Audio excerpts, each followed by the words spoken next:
నేను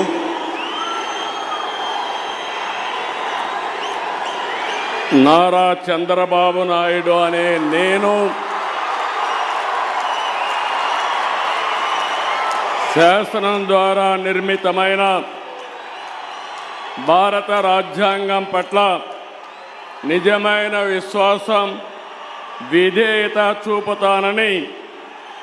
భారతదేశ సార్వభౌమాధికారాన్ని, సమగ్రతను కాపాడుతానని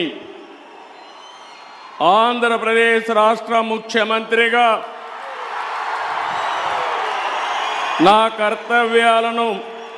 శ్రద్ధతో, అంతఃకరణ శుద్ధితో నిర్వహిస్తానని, భయం కానీ, పక్షపాతం కానీ, రాగద్వేషాలు కానీ లేకుండా రాజ్యాంగాన్ని, శాసనాలను అనుసరించి ప్రజలందరికీ న్యాయం చేకూరుస్తానని దైవ సాక్షిగా ప్రమాణం చేస్తున్నాను.